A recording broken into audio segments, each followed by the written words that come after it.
नमस्कार दोस्तों, हमारे YouTube चैनल धुआंधार कहानी में आपका हार्दिक स्वागत है।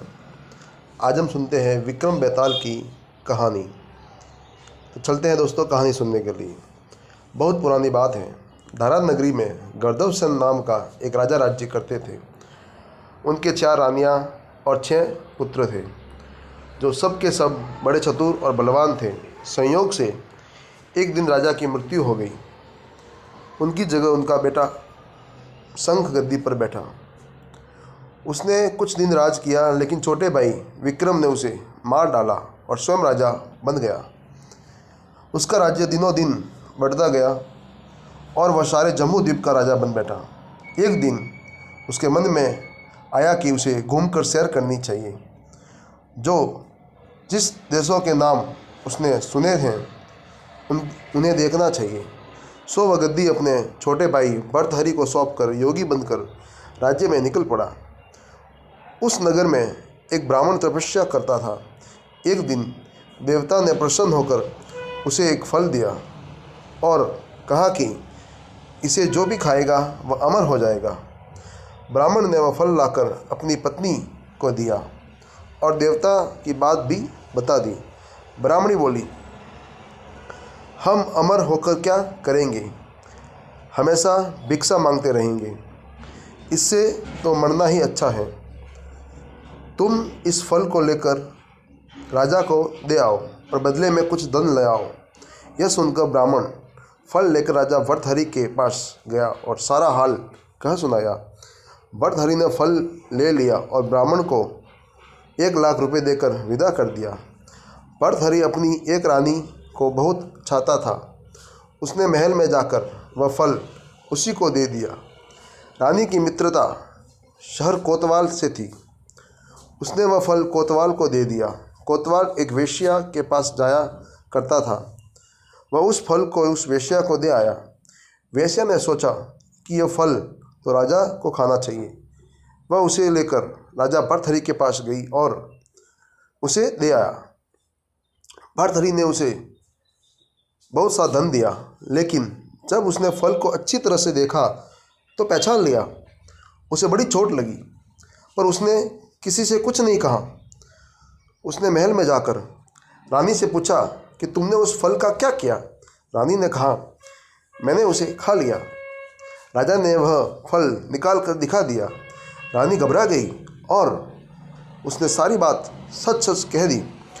भर्तहरि ने पता लगाया तो उसे पूरी बात ठीक ठीक मालूम हो गई। वह बहुत दुखी हुआ। उसने सोचा, ये दुनिया माया जाल है, इसमें अपना कोई नहीं। वह फल लेकर बाहर आया और उसे धुलवा कर स्वयं खा लिया। फिर राजपाट छोड़ योगी का वेश बदलकर जंगल में तपस्या करने चला गया। भर्तहरि के जंगल में चले जाने से विक्रम की गद्दी सूनी हो गई। जब राजा इंद्र को यह समाचार मिला तो उन्होंने एक देव को धारा नगरी की रखवाली के लिए भेज दिया।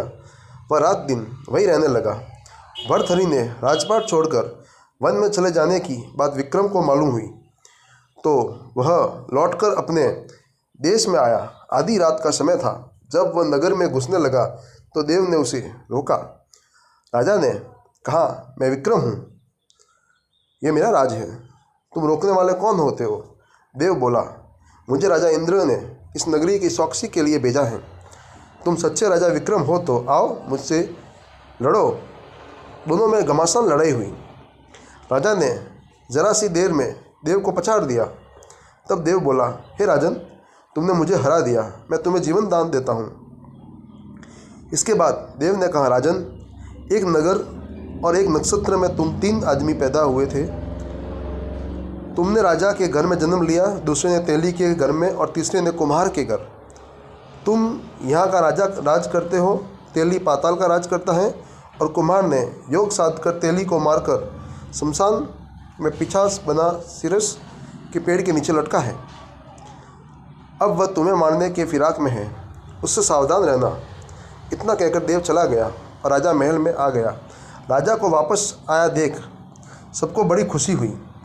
नगर में आनंद मनाया गया। राजा फिर राज करने लगा। एक दिन की बात है कि शांतिशील नाम का एक योगी राजा के पास दरबार में आया और उसे एक फल देकर चला गया। राजा को आशंका हुई कि देव ने जिस आदमी की बात बताई वह यही है। ये सोच उसने फल नहीं खाया, भंडारी को दे दिया। योगी आता और राजा को एक फल दे जाता। संयोग से एक दिन राजा अपना मुस्तकबिल देखने गया था। योगी वहीं पहुंचकर फल राजा के हाथ में दे दिया। राजा ने उसे उछाला तो वह हाथ से छूटकर धरती पर गिर पड़ा। उसी समय एक बंदर ने झपट कर उसे उठा लिया और तोड़ डाला। उसमें से एक लाल निकला जिसकी चमक से उसकी आंखें चौंधिया गई। राजा को बड़ा अचरज हुआ। उसने योगी से पूछा, आप ये लाल मुझे रोज क्यों दिए जाते हैं? योगी ने जवाब दिया, महाराज, राजा गुरु ज्योतिष वैद्य और बेटी इनके घर कभी खाली हाथ नहीं जाना चाहिए। राजा ने भंडारी को बुलाकर पीछे के सब फल मंगवाए। तुड़वाने पर सब में से एक एक लाल निकला। इतने लाल देखकर राजा को बड़ा हर्ष हुआ। उसने जौहरी को बुलाकर उनका मूल्य पूछा। जौहरी बोला, महाराज, ये एक लाल इतने कीमती हैं कि इसका मोल करोड़ों रुपए में भी नहीं आंका जा सकता। एक एक लाल एक एक राज्य के बराबर है। ये सुनकर राजा, योगीराज, आप सुनी हुई बुरी बातें दूसरों के सामने नहीं कही जाती। राजा उसे अकेले में ले गया। वहाँ जाकर योगी से कहा, महाराज, बात यह है कि गोदावरी नदी के किनारे मसान में एक मंत्र सिद्ध कर रहा हूँ। उसके सिद्ध को हो जाने पर मेरा मनोरथ पूरा हो जाएगा। तुम एक रात मेरे पास रहोगे तो मंत्र सिद्ध हो जाएगा। एक दिन राजा को हथियार बांधकर तुम अकेले मेरे पास आ जाना। राजा ने कहा, अच्छी बात है। इसके उपरांत योगी दिन और समय बताकर अपने मठ में चला गया। वह दिन आने पर राजा अकेला वहाँ पहुँचा। योगी ने उसे अपने पास बिठा दिया। थोड़ी देर बैठकर राजा ने पूछा, महाराज, मेरे लिए क्या आज्ञा है? योगी ने कहा, राजन, यहाँ से दक्षिण दिशा में 2 कोस की दूरी पर मसान में एक सिरस के पेड़ पर एक मुर्दा लटका है। उसे मेरे पास ले आओ, तब तक मैं यहाँ पूजा करता हूँ। ये सुनकर राजा वहाँ से चल दिया। बड़ी भयंकर रात थी। चारों ओर अंधेरा फैला था। पानी बरस रहा था। भूत प्रेत शोर मचा रहे थे। सांप आकर पैरों में लिपटते थे। लेकिन राजा हिम्मत से आगे बढ़ता गया। जब वह मसान में पहुंचा तो देखता है कि शेर दहाड़ रहे हैं, हाथी सिंगाड़ रहे हैं, भूत प्रेत आदमियों को मार खा रहे हैं। राजा बेधड़क चलता गया और सिरस के पेड़ के पास पहुंच गया। पेड़ जड़ से फुनगी तक आग लगी हुई थी। राजा ने सोचा, हो न हो यह वही योगी है जिसकी बात देव ने बताई थी।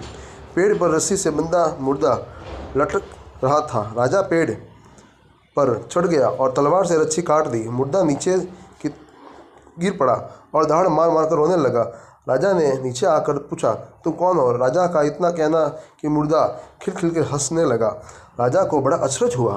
तभी वहाँ मुर्दा फिर पेड़ पर जा लटका। राजा ने फिर चढ़कर ऊपर से रस्सी काट दी।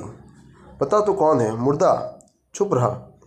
तब राजा ने उसे एक चादर में बांधा और योगी के पास ले चला। रास्ते में वह मुर्दा बोला, बेताल हूँ, तुम कौन हो और मुझे कहाँ ले जा रहे हो? राजा ने कहा, मेरा नाम विक्रम है, मैं तारा नगरी का राजा हूँ, मैं तुम्हें योगी के पास ले जा रहा हूँ। बेताल बोला, मैं एक शर्त पर चलूँगा, अगर तू रास्ते में बोलेगा तो मैं लौटकर पेड़ पर जा लटकूँगा। राजा ने उसकी बात मान ली। फिर बेताल बोला, पंडित, चतुर और ज्ञानी, इनके दिन अच्छी अच्छी बातों से बीतते हैं, जबकि मूर्खों के दिन कलह और नींद में। अच्छा होगा कि हमारी राह भली बातों की सरसा में बीत जाए। मैं तुम्हें एक कहानी सुनाता हूँ। अगली कहानी सुनने के लिए हमारे नेक्स्ट वीडियो का इंतज़ार करें।